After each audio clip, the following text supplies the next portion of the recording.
कैसे 1971 के युद्ध के पहले रॉ के 2 स्पाई एजेंट कराची पोर्ट पे पहुंचते हैं और कैसे अत्याधुनिक एडवांस नेवल सर्विलांस सिस्टम की तस्वीरें खींच के अपनी जान पे खेल के भारत की नेवी की मदद करते हैं। ये कहानी आज हम डिटेल में जानेंगे। सबसे पहले आप सभी का हार्दिक स्वागत है आपके अपने YouTube चैनल अनिमेश टीवी पर। चैनल पर नए हैं तो चैनल को सब्सक्राइब कर लीजिए। 1971 में भारत और पाक के बीच में युद्ध हुआ। उस समय पाक की जो नेवी थी वो काफ़ी स्ट्रॉन्ग थी। रॉ का भी गठन हो चुका था जो कि एक्सटर्नल इंटेलिजेंस एजेंसी के तौर पे धीरे धीरे लोगों की नज़रों में आने लगी थी, लेकिन उसके बारे में पाकिस्तान को कोई खबर नहीं थी। इसी बीच युद्ध के ठीक 3 महीने पहले एक मीटिंग होती है जिसमें 3 बड़े लोग होते हैं। तत्कालीन defence minister Jagjivan Ram, navy के एडमिरल MS नंदा जी और रॉ के चीफ रामनाथ काव। डिफेंस मिनिस्टर रॉ के चीफ से पूछते हैं कि क्या हमारे पास कोई ऐसी जानकारी है जिसके बेसिस पे हम इस बात की पुष्टि कर सकें कि पाकिस्तान नेवी में एक एडवांस नेवल सर्विलांस सिस्टम है। इस पे रामनाथ काव जी बताते हैं कि उनके एक बेहद भरोसेमंद व्यक्ति जो कि डिप्टी भी हैं, जिनका नाम है शंकरन नायर, वो इस केस पे उनकी मदद करेंगे। रामनाथ काव ने शंकरन नायर को बुलाया। शंकरन नायर एक बेहद तेज तर्रार व्यक्ति थे और कराची को वो अपनी हाथ की हथेलियों जैसा समझते थे क्योंकि उनका बचपन कराची में भी था। शंकरन नायर को जब इस जिम्मेदारी के बारे में बताया गया तो उन्होंने रामनाथ काव को बताया कि एक व्यक्ति है जो इस चीज़ में रॉ की मदद कर सकता है। उस व्यक्ति का नाम था डॉक्टर पारसी क्वास जी। 1880 के दशक में पारसी क्वास जी का परिवार शिपिंग बिजनेस में काफ़ी मजबूती पकड़े हुआ था। उनका कुवैत और पाकिस्तान आना जाना लगा रहता था। यूँ तो बंटवारे के बाद दोनों देशों के जो इन्फ्लुएंशियल पीपल थे उनको एक दूसरे की आर्मी नेवी सही तरीके से पहचानती थी, लेकिन पारसी ख्वास जी को पाकिस्तान से कभी कोई दिक्कत नहीं हुई क्योंकि वो कई 100 सालों से, यानी आप तकरीबन 90 सालों से आप अगर मोटा मोटा अंदाज़ा लगाएं तो 90 सालों से उनका परिवार कराची पोर्ट का इस्तेमाल करके अपना बिजनेस करता था।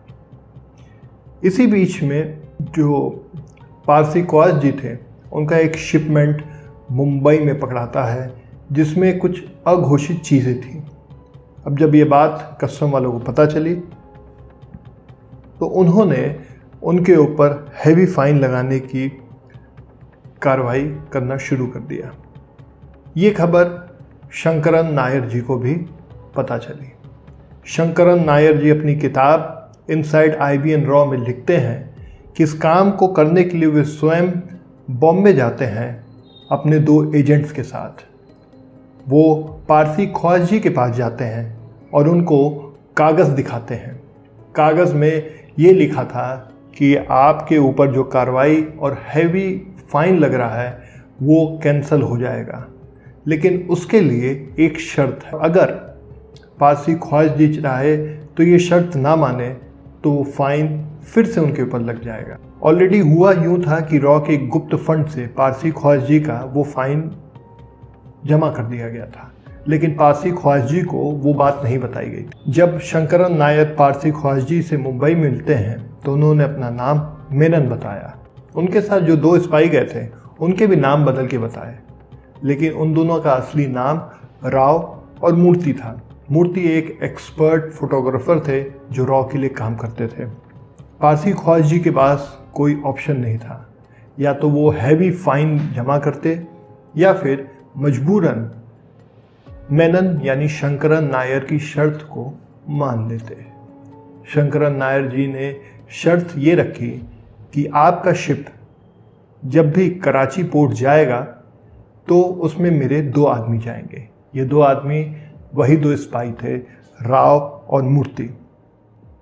शंकरन नायर जी के कहने के बाद क्वास जी के पास कोई ऑप्शन नहीं था तो उन्होंने इस बात के लिए हामी भर दी। कुछ दिन बाद उनकी एक शिप कराची पोर्ट के लिए निकलती है। कराची पोर्ट के पास जैसे ही पहुंचते हैं तो वहाँ पे उनको रोक दिया जाता है। शिप पे चढ़ते हैं पाकिस्तान के सीआईडी के एक अफसर। वो कागज़ देखते हैं तो वहाँ 3 लोगों का नाम लिखा होता है। पाक का सीआईडी ऑफिसर जब उनसे पूछता है कि वो दोनों व्यक्ति कहाँ हैं जिनका नाम इसमें मेंशन है, तो पारसी ख्वास जी कहते हैं कि वो दोनों सिक बे में हैं, यानी एक कमरा जहाँ पे मरीजों और बीमार व्यक्तियों को रखा जाता है। इस पे सीआईडी के जो अफसर था पाकिस्तान का, वो कहता है अपने बाकी जो उनके साथ पुलिस वाले थे कि जाओ सिक बे में देख के आओ कि वो दोनों व्यक्ति कौन हैं और उनकी तलाशी लो। अब जब ये बात पारसी ख्वास जी ने सुनी तो उनके हाथ पैर फूल गए। उन्होंने आनन फानन में बोला कि अगर मैं आपकी जगह होता तो मैं ये ना करता, क्योंकि वो दोनों जो बीमार व्यक्ति हैं उनको चिकन पॉक्स हुआ है। एक व्यक्ति को पहले था, दूसरे व्यक्ति को सफ़र में हो गया है। अब ये बात सुनते ही पाकिस्तानी सीआईडी अधिकारी जो था वो थोड़ा रुक जाता है। उसको लगता है कि पारसी ख्वास जी तो इतने सालों से आ रहे हैं, जा रहे हैं, बोल रहे हैं तो सच ही बोल रहे होंगे। वो उनकी शिप को आगे के लिए भेज देता है। जैसे ही शिप आगे बढ़ती है, कराची पोर्ट के पास पहुंचती है, दोनों सिपाही राव और मूर्ति एक होल में से अपना कैमरा निकालते हैं और वहाँ की तस्वीरें खींचना शुरू कर देते हैं। वो देख के हैरान हो जाते हैं कि कैसे वहाँ पे अनेक तोपें हैं, जहाज़ है और तो और डॉल्फिन पनडुब्बियाँ भी एक देखने को मिल रही थी। धीरे धीरे वो फ़ोटो क्लिक करते हैं और वापस अपने सिक बे में बैठ जाते हैं। पूरा एक दिन वो सिक बे में रहते हैं। अगले दिन पारसी ख्वास जी अपनी शिप कराची पोर्ट से लेके कुवैत की तरफ जब जा रहे होते हैं तो दूसरी तरफ से भी कराची पोर्ट की तस्वीरें खींच लेते हैं मूर्ति और राव। ये दोनों तस्वीरें भारत के लिए बेहद मददगार साबित हुई, जिसके कारण 1971 का युद्ध काफ़ी कम समय पे जीत लिया गया। पाकिस्तान की नेवल जो फोर्स थी वो काफ़ी मजबूत थी, उसको बैकफुट पे ढकेलने के लिए ये दोनों तस्वीरें काफ़ी काम आई। अब राव और मूर्ति कुवैत पहुंच चुके थे। अगले दिन वो जहाज़ की यात्रा करके वापस भारत पहुंच जाते हैं। कराची हार्बर की वो सारी तस्वीरें देखने के बाद 3-4 चीज़ें भारतीय नेवी अफसरों को और राव को पता चलती हैं। कौन कौन से जहाज़ हैं, उनकी पोजीशन कहाँ है, ईंधन कहाँ पे है, और अगर हमें युद्ध करना हो तो हम कैसे युद्ध करेंगे। इस घटना से 4 या 5 महीने पहले ही एक बेहद दिलचस्प घटना और हुई थी, जिसमें एडमिरल MS नंदा की मुलाकात तत्कालीन प्रधानमंत्री श्रीमती इंदिरा गांधी से एक कमरे में होती है।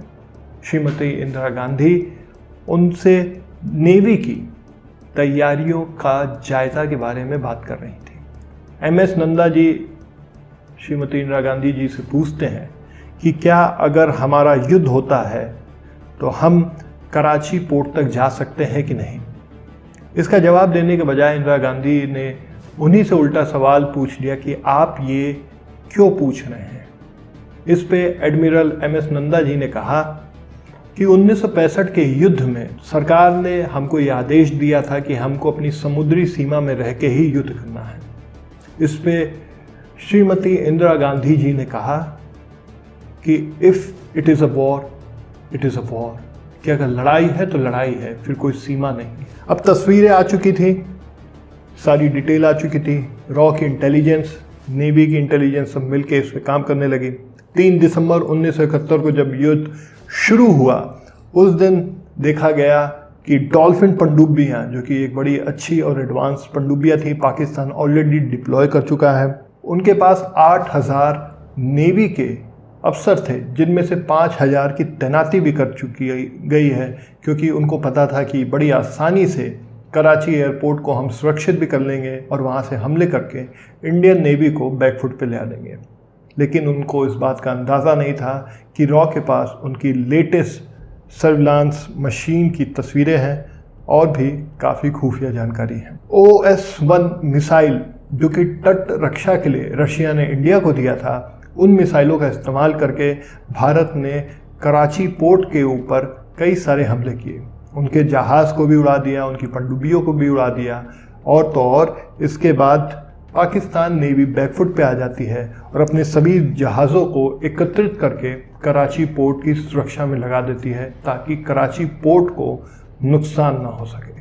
दोस्तों, आज की कहानी उन दो महान स्पाइस के बारे में है, और तो और जो बैक स्टेज पे बड़े बड़े अधिकारी और उस जमाने के प्रधानमंत्री श्रीमती इंदिरा गांधी जी, डिफेंस मिनिस्टर जगजीवन राम जी, इनके स्ट्रॉन्ग डिसीजन को भी दर्शाती है। भारत ने कई सारे युद्ध किए हैं पाकिस्तान से और सभी में विजय हासिल की है। तो अगर ये कहानी आपको आज की अच्छी लगी हो तो कमेंट बॉक्स में ज़रूर लिख के बताइएगा। ऐसे ही और अमेजिंग कहानियाँ सुनने के लिए अजमेश टीवी के चैनल को ज़रूर सब्सक्राइब करें। अपना प्यार मुझे देते रहें। हम जल्दी ही मिलेंगे। जय हिंद, जय भारत।